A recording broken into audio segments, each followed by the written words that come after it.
Co-powered by Techno.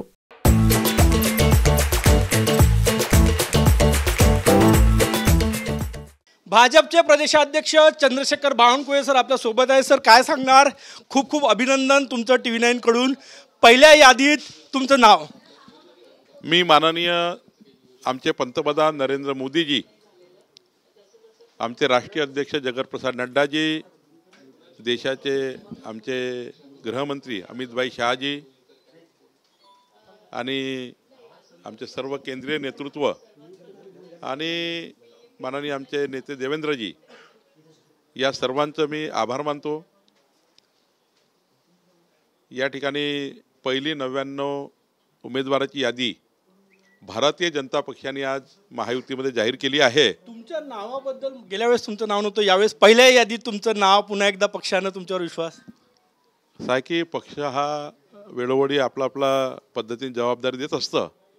मागच्या वेळी मला सांगितलं की संघटनेचं काम करा, संघटनेचं काम करण्याचं त्या ठिकाणी जबाबदारी मिळाली. आता विधानसभेमध्ये पुन्हा उमेदवारी दिली आहे आणि मला विश्वास आहे की कामठी विधानसभेतनं जी माझ्यासोबत प्रत्येक मतदाराचे माझे संबंध आहेत, आमचे जे प्रमुख या ठिकाणी जवळपास 10,000-12,000 कार्यकर्त्याची फळी आहे, या फळी चांगल्या पद्धतीने काम करेल आणि 100% विजय होईल. आणि महाराष्ट्रात जी पहिली यादी आली आहे 99ची, ही यादीमधले देवेंद्रजीपासून तर आमचे आशिष शेलारजी आहेत, आमचे संपूर्ण महाराष्ट्राचा कोर कमिटीचे आमचे उमेदवार आहेत, हे सर्व विजय होतील आणि महायुती प्रचंड चांगल्या पद्धतीने आम्ही जिंकू.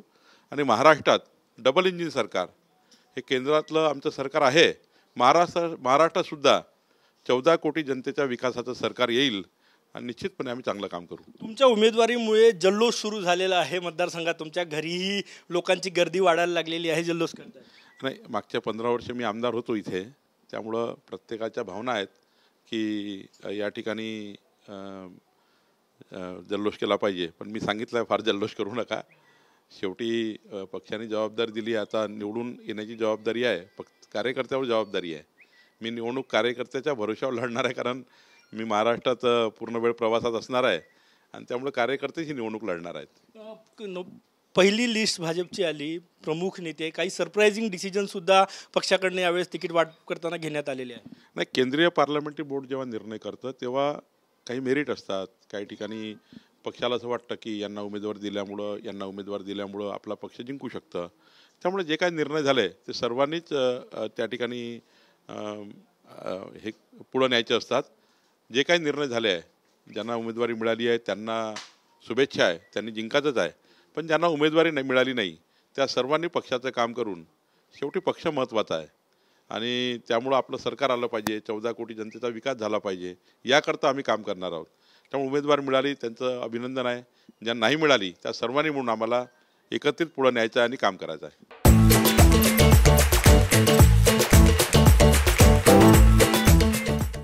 ज्यांना नाही मिळाली त्यांना समजून सांगणं मोठं चॅलेंज असणार आहे. कशा प्रकारे समजून सांगणार? भारतीय जनता पार्टीचे संस्कार आहे, देश प्रथम, राष्ट्र प्रथम आणि नंतर पक्ष.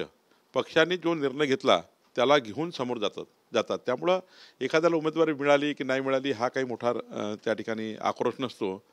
ज्यांना भेटली, आतापर्यंत काळ होता की उमेदवारी सर्वांची मागणे, सर्वांनी उमेदवारी मागितली पाहिजे, ज्यांची याची इच्छा असेल त्या सर्वांनी उमेदवारी मागितली पाहिजे. पण मात्र एकदा उमेदवारी दिल्यानंतर सर्वांचा हा रोष संपलेला असतो आणि आजपासून आम्ही सर्व कामाला लागतो. त्यामुळं मला असं वाटतं की भाजपमध्ये कोणी नाराज राहणार नाही. सर्व ज्या उमेदवार ज्या ठिकाणी जाहीर केले आहे त्या ठिकाणी सर्व उमेदवाराच्या पाठीशी राहतील.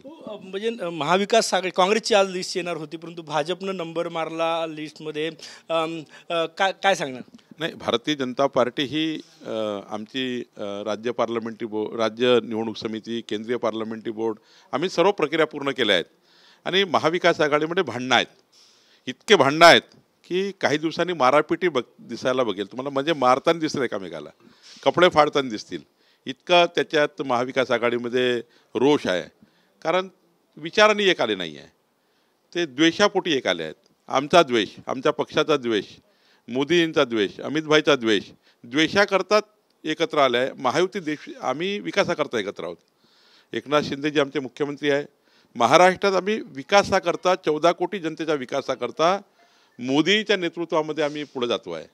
त्यांचा अजेंडा काही नाही, त्यांचा अजेंडा केवळ आणि केवळ द्वेष आहे आणि त्यामुळं त्यांना मला वाटतं महाराष्ट्राची जनता स्वीकारणार नाही. मुंबईत 14 जागा तुम्ही जाहीर केलेल्या आहे. नागपुरात मोहन मते असो, कृष्णा खोपडेजी असो, यांना पुन्हा संधी देण्यात आलेली आहे.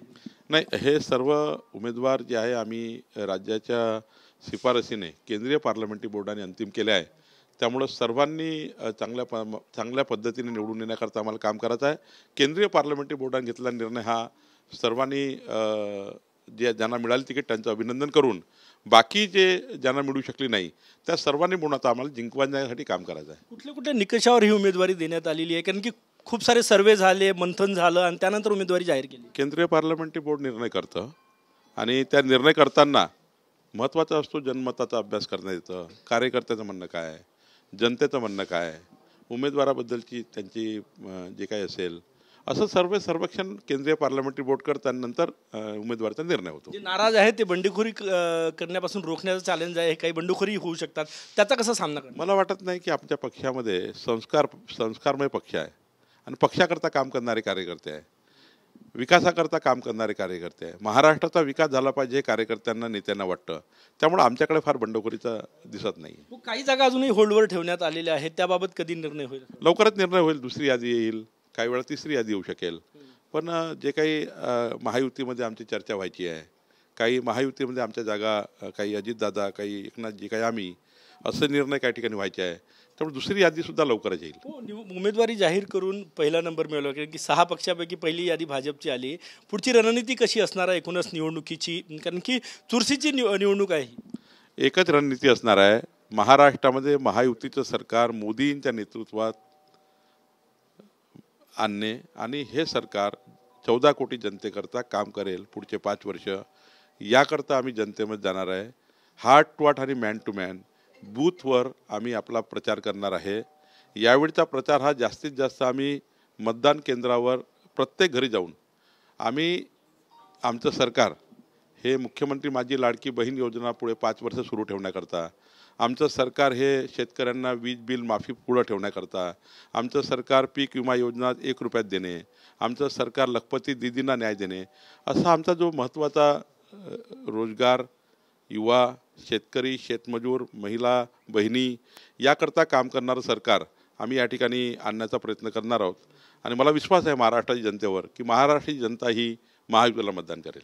एकूणच आपण काँग्रेस आणि महाविकास आघाडीकडनं वारंवार टार्गेट केलं जातं. आज संजय राऊतांची तुमच्यावर टीका होती.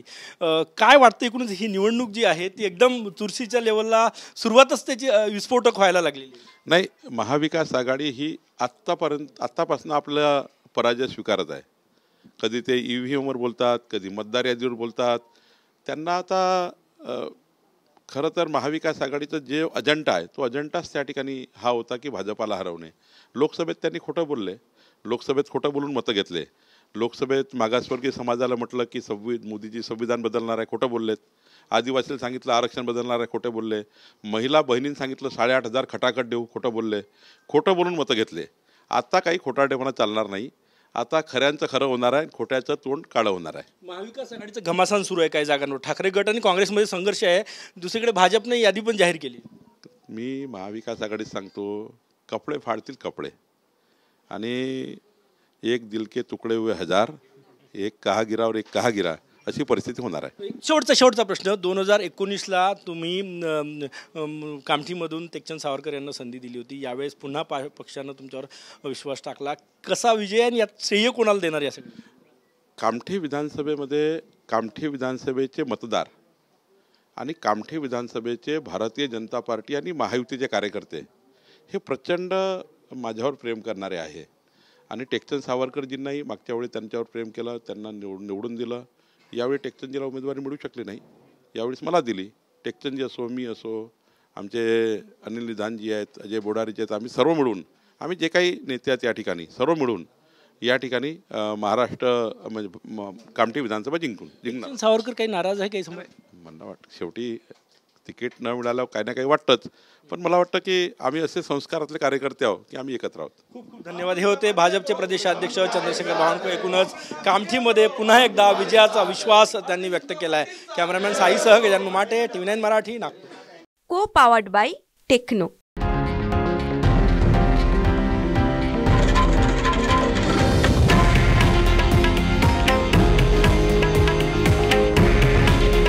हे आहे देशातील नंबर 1 न्यूज नेटवर्क आणि आपण पाहत आहात TV9 मराठी.